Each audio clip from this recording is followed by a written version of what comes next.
Hello and welcome to the Amplifier Podcast, the show where the best in business discuss how you can grow your business best. I'm Wyatt McPherson, I produce this show, and today our host Don Cooper is joined by a very special guest, Dr. BJ Fogg, for part one of a two-part conversation. Dr. Fogg is the author of Tiny Habits, the founder of the Behavior Design Lab at Stanford University, and is on the show today to discuss how utilizing smart behavior design can assist an entrepreneur in their day-to-day life by helping to create good habits for them, with part two of this conversation diving deeper into how behavior design can help to reduce bad habits that are likely to harm entrepreneurs and their journeys to success. So definitely make sure you check out our second episode with Dr. Fogg after listening to this one. And don't forget to subscribe so you never miss any episodes in the future. But with all of that said, I truly do hope that you enjoyed this episode of the Amplifier Podcast. Now please take it away, Don. Well, welcome. Thank you for coming on the show. I've been super excited about recording this episode because I've learned so much from you, and I really want my audience in my particular space to learn some of the wisdom and the value that you brought from all of your work, because it was massively impactful for me learning what you do. And I think in the B2B space, and particularly in the industrial space, there's so much learning that can be applied that can help people be way more successful learning your particular specialty in science. So I'm super excited. So glad to be here to talk to you. I think we have some really important things to cover today. 100%. Yay. I'm super excited. I mean, I know I've scratched the surface, or maybe dug just below the surface on your work, and I plan to continue to tap into your genius as I try to learn more. But for my audience, for our listeners, I want them to get a sample of this mystery of behavior design, and then it's not it isn't a mystical art. There is a formula, and there is a system how you can create meaningful change in your life, in your businesses, and for your teams, for your clients. So BJ, just for everyone's sake, tell the audience who you are and how did you get focused on this kind of work? I'll be brave, Don. You can have me go deeper. I split my time between doing academic research and teaching at Stanford, and then doing work in industry. And mostly I train and teach. So I have a real practical component to what I do. And I have, since the mid to early 90s. And then I also love doing research and I love teaching. So I live in both worlds. How did I get here? I've just long been interested in human behavior and how to optimize it, starting as a boy growing up in the Mormon culture, which a lot is about optimizing your behavior and following commandments and things like that. And it's just really been interesting to me. And so even though I was a humanities guy, and then I was a linguistics guy and a rhetoric, and then became a social scientist, where now I'm a quantitative researcher where I use true experiments as my primary method to investigate how human behavior really works. And a lot of that lately, as you suggested, Dawn, is about habits and helping people create habits. And there's been breakthroughs that I'm happy to share in that domain. But it's not just habits, it's all types of human behavior you can understand and design for systematically. You don't have to guess. Yeah. And that's, as you can tell, I'm super excited about this, and I have been ever since I learned about your work. So tell me about the Fogg behavior model and the basis for how you can start to do all of these things. Yes. So there is this model. Don, you know this, but everybody listening, there is this model that led to all the other breakthroughs. And I call it the Fogg behavior model. So I put my name on it, my brand on it. And it's like an answer to a riddle where, before you know the answer, it's like human behavior can seem really confusing, but after you hear it, it's straightforward and it's simpler and this came to me, and the final puzzle piece came together for me in 2007. It goes like this. Behavior happens when three things come together: motivation for that behavior, ability to do that behavior, and a prompt. And that's it. And that describes all behavior types, including habits. Habits are a subset of the broader category of behavior. So whenever you're looking at any behavior type, either getting it to happen or getting it to stop, it will always come down to motivation, ability, and prompt. And with that cornerstone model, since 2007, I've developed other models and other methods that build on that in a way that couldn't be done before, because this puzzle around human behavior hadn't been solved before. And once it gets solved, then you could do things both in terms of analysis and design that just couldn't be done before. And that behavior model became the foundation for what my broader work, which I now call behavior design. So tell us about each of those components and how that, what's the magic formula for those things to come together where, how do those three things make me do something? Well, let's, so I write it out as B equals M A P. Now, it's not an equation like you could do algebra with or math with. It's a model, but I write it out that way. So first of all, the B, the behavior, B stands for behavior. It needs to be something specific. It's not an abstraction like save more money or get our workers to be safer. It's a specific behavior like wear a hard hat when you enter this area, or write a thank you note as soon as you get home after a party. That's a specific behavior. Motivation, so B equals M, motivation is what it sounds like. Now I have a model and a framework for motivation, so I further define it. But for most purposes, you can just think of motivation in the same way we think of it every day. Next is A is ability, which is your capacity to do something, or hard it is to do a behavior, whether it's wear a hard hat or write a thank you note. And then P is the prompt. That's the reminder. I used to call it trigger, but I changed it to prompt. It's anything that says do this now. And we have prompts all around us. We've got notifications.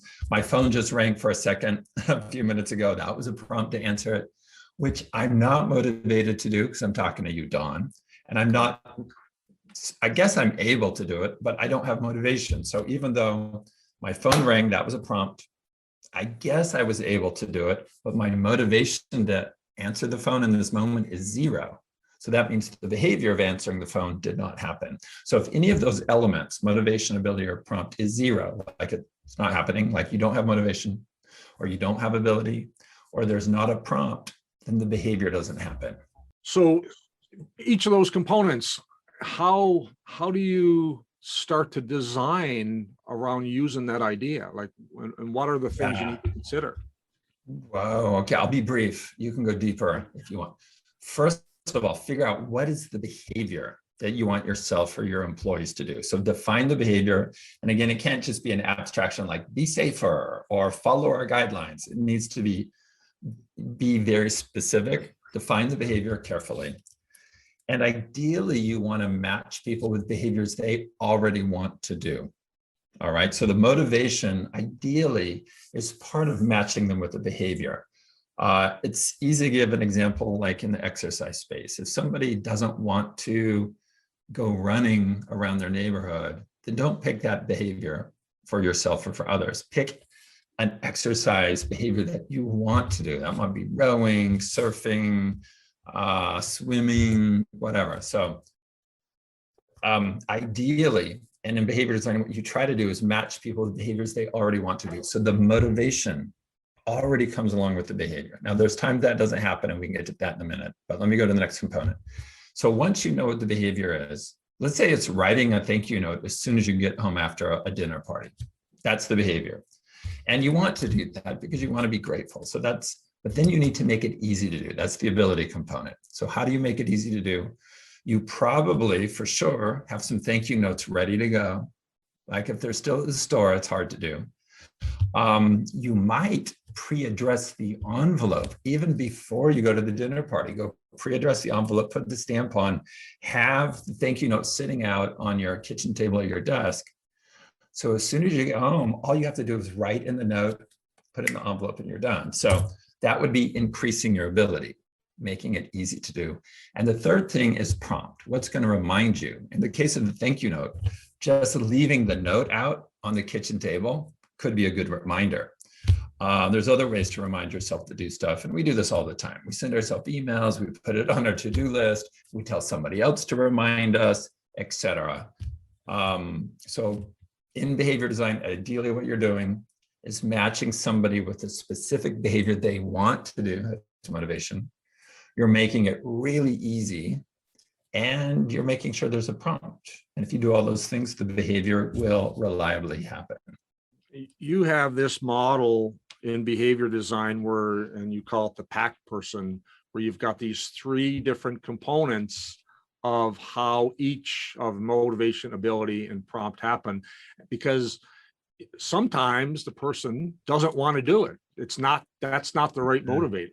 So what does PAC mean, and how does that apply to how you can create, design a behavior different ways based on understanding those components?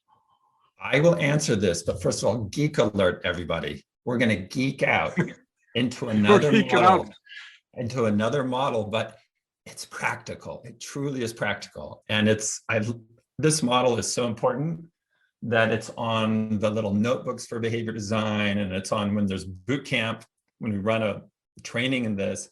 The catering team has this model on their coats and on their hats, and we have it on the napkins. So the PAC person model is the person, the action, and the context. So there's three parts of the model: person, action, context. So when you look at motivation or ability or prompt, those can come from the person or the action or the context. And let's just drill down on motivation. Motivation can come from the person himself or herself. Like, oh my gosh, I really want to be a grateful person, or I really want to do safe behaviors. So that would come from inside the person. So PAC stands for person, action, context. So let's go to the next one, action.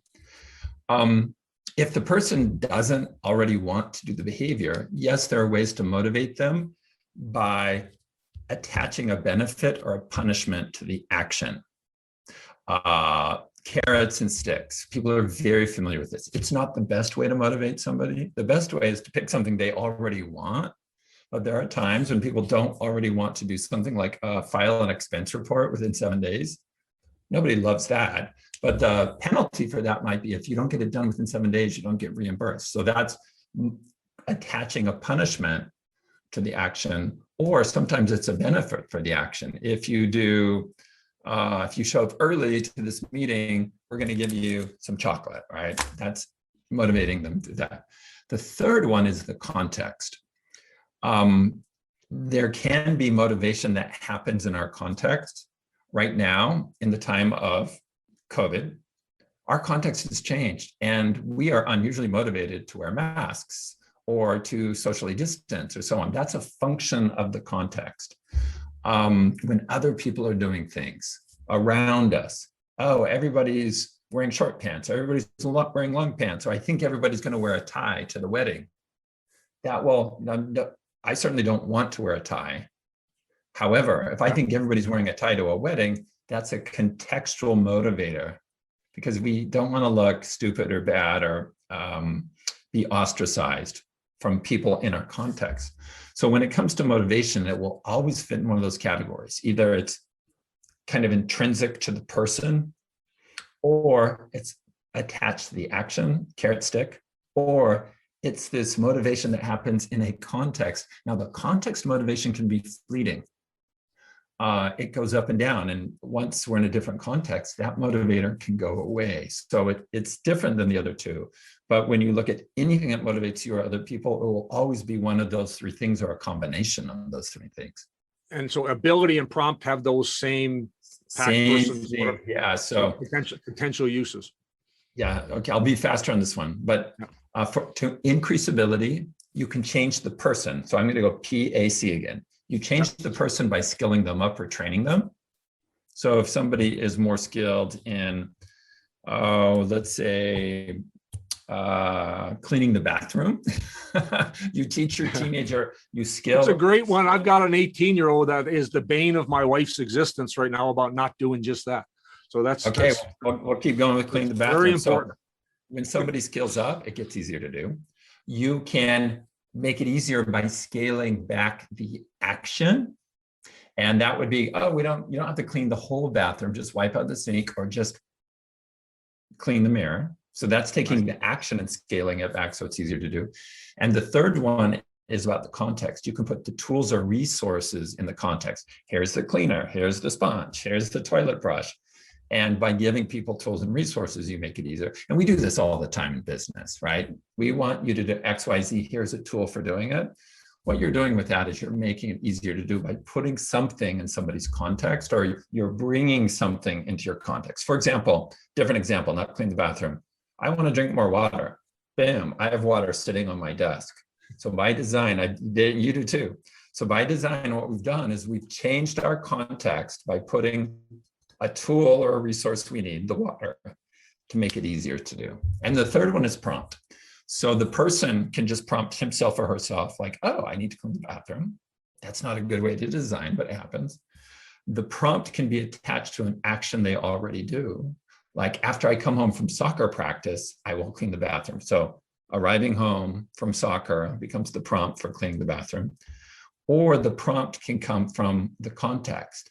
You could put a sign on your son's door like, hey, don't forget to clean the bathroom. So that's a contextual prompt. Maybe not very welcome, but it's an example of a context prompt.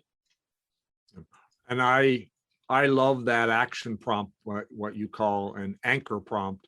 To me, that one was so intuitive for me to use it that I've applied it to so many areas in my life to go, hey, I mean, and I told you this story before, I had about $1,500 worth of vet bills for my dog because he was having dental issues. He was losing teeth. His mouth was always getting sore. We tried dental treats and, all sorts of things that didn't work. And finally, the dentist said, you just got to brush your dog's teeth. And I'm like, brush my dog's teeth. I'm like, that seems, I've had dogs my whole life and I've never brushed the dog's teeth. Like, what's the story here? But long story short, I didn't want him to be in pain. I was motivated. Right. I was also motivated because I didn't want $700 vet bills. But I had, the ability was I had all the tools. We bought the toothpaste and all this stuff, and my wife did. I was still somewhat like, this seems peculiar to me, but okay. But I wasn't doing it. And did you look up videos? So your ability, you probably also skilled up. Right. No, you know what? No, I'm a quick start. So I kind of just said, if I know how to brush my teeth, I'm going to figure out. I mean, the vet gave me some tips and instructions. Okay, I remember that. So there was a little bit of training by the vet.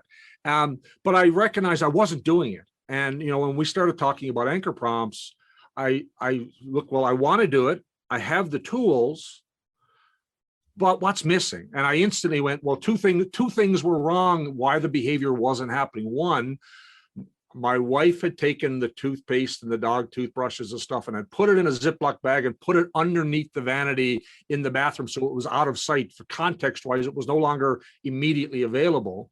And I didn't have a prompt. I wasn't remembering, and I didn't have an anchor prompt or a contextual prompt. And it wasn't your dog's bad breath that would remind you. It did, but it was reminding me. It was reminding me at like 10 o'clock when he jumps on the bed and was trying to lick my face. And went, very little ability and motivation.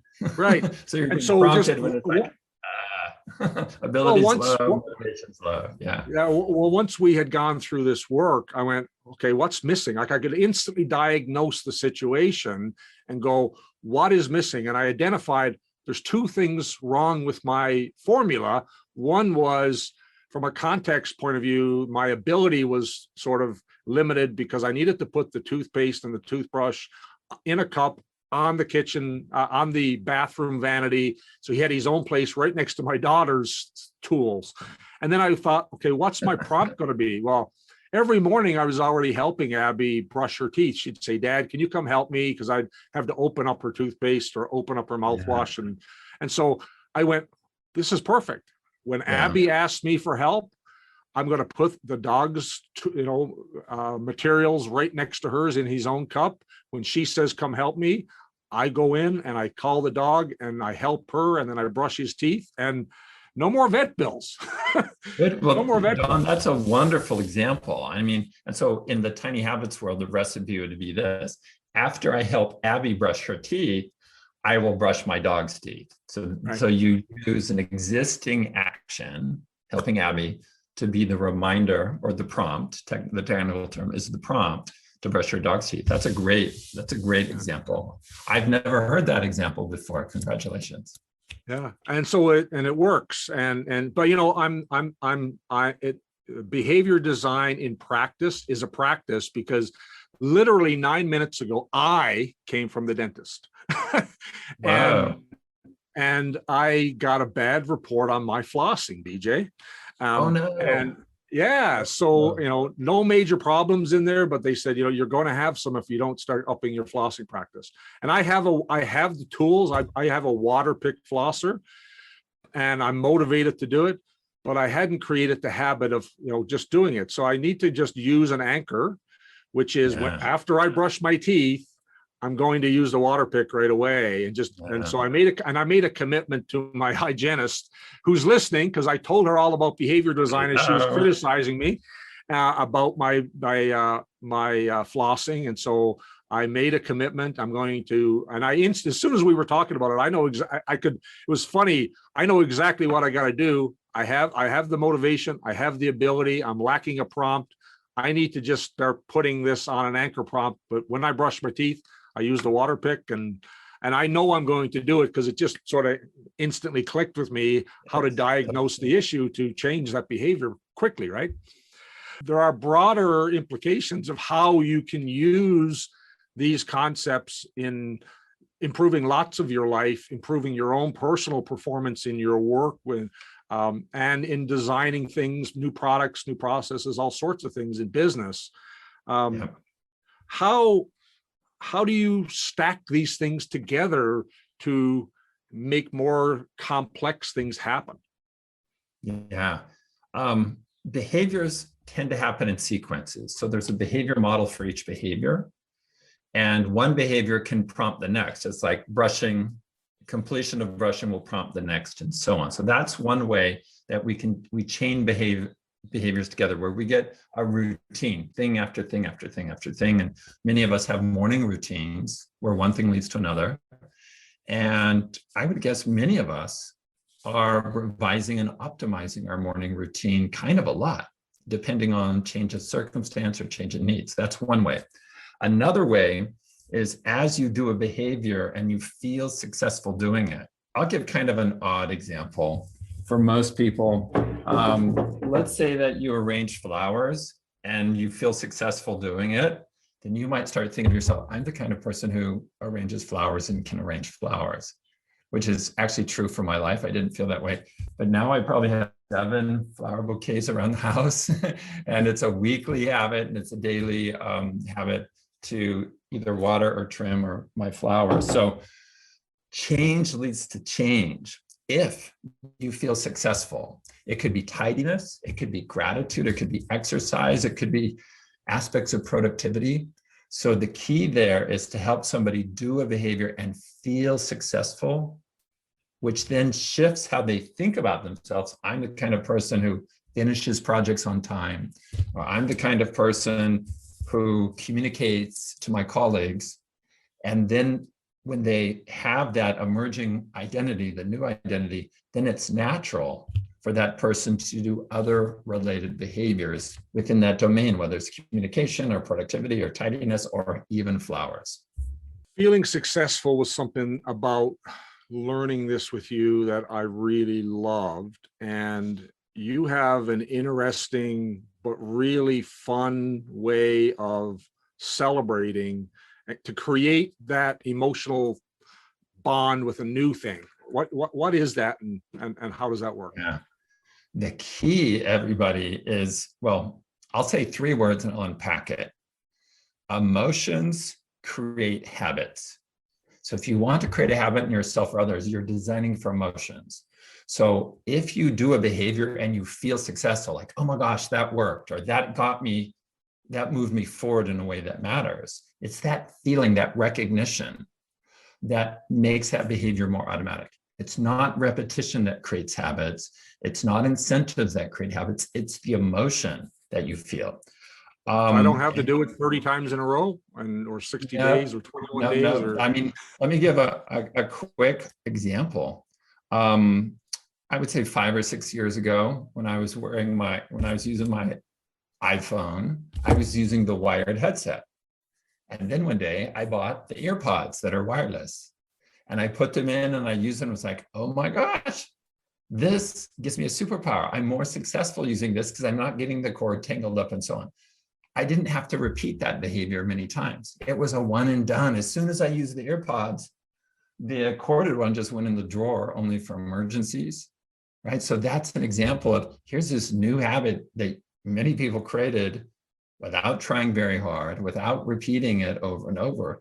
If it helps you feel successful in a clear and dramatic way the first time you do it, it can substantially wire in as a new habit in your life. So that's really what you're designing for, is the feeling of success. Now, sometimes it happens naturally with like a product that's so much better than the previous product, but you can also hack that emotion. And in Tiny Habits, we call that hacking. We call it a celebration. And each person, there's different ways to celebrate. You can just say, good for me. You can raise your arms and go like Olympians would, like, woo.